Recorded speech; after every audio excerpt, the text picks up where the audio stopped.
അടൂർ ഗോപാലകൃഷ്ണനെതിരായ പരാതിയിൽ പോലീസ് നിയമോപദേശം തേടി. നിയമോപദേശം ലഭിച്ച ശേഷമാകും തുടർ നടപടിയെന്ന് മ്യൂസിയം പോലീസ്.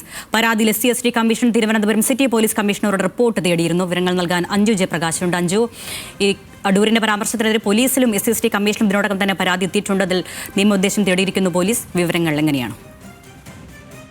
അരണ്യ, ഈ സിനിമാ കോൺക്ലേവിൽ നടത്തിയിട്ടുള്ള ഈ വിവാദ പരാമർശത്തിൽ ഈ അടൂർ ഗോപാലകൃഷ്ണനെതിരെ ആക്ടിവിസ്റ്റ് ആയിട്ടുള്ള ദിനു ബെയിലാണ് തിരുവനന്തപുരം മ്യൂസിയം പോലീസിൽ ഇന്ന് രാവിലെ പരാതി നൽകിയത്. ആ പരാതിയുടെ അടിസ്ഥാനത്തിൽ കേസ് എടുക്കണമോ എന്ന് തീരുമാനിക്കാനായിട്ട് നിയമോപദേശം തേടിയിരിക്കുകയാണ് മ്യൂസിയം പോലീസ്. ഈ നിയമോപദേശം ലഭിച്ചതിന് പിന്നാലെ മാത്രമേ തുടർ നടപടികൾ ഉണ്ടാവൂ എന്നാണ് പോലീസ് പറയുന്നത്. ഇതിൽ നേരത്തെ SC/ST കമ്മീഷനും പരാതി നൽകിയിട്ടുണ്ട്. പക്ഷേ SC/ST കമ്മീഷൻ ഇപ്പോൾ പോലീസിനോട് റിപ്പോർട്ട് തേടിയിട്ടുണ്ട്.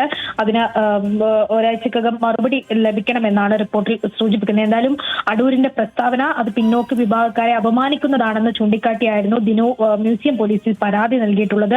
SC/ST വിഭാഗത്തിലെ മുഴുവൻ അംഗങ്ങളെയും അടൂർ പൊതുവായി കുറ്റവാളികളായും കള്ളന്മാരും അഴിമതിക്കാരും ഒക്കെ ചിത്രീകരിക്കുന്നുവെന്നും ഈ പരാതിയിൽ ഉൾപ്പെടെ ഉന്നയിച്ചിട്ടുണ്ട്. എന്തായാലും വലിയ തരത്തിലുള്ള വിവാദം അത് അനുകൂലിച്ചും പ്രതികൂലിച്ചും നിൽക്കുന്ന സാഹചര്യത്തിലാണ് അടൂരിനെതിരെ കേസെടുക്കാമെന്നത് നിയമോപദേശത്തിന്റെ അടിസ്ഥാനത്തിൽ തീരുമാനിക്കാമെന്ന് പോലീസ് തീരുമാനിച്ചിരിക്കുന്നത്. അരണ്യ, സഞ്ജു ജയപ്രകാശാണ് വിവരങ്ങൾ നൽകിയത്.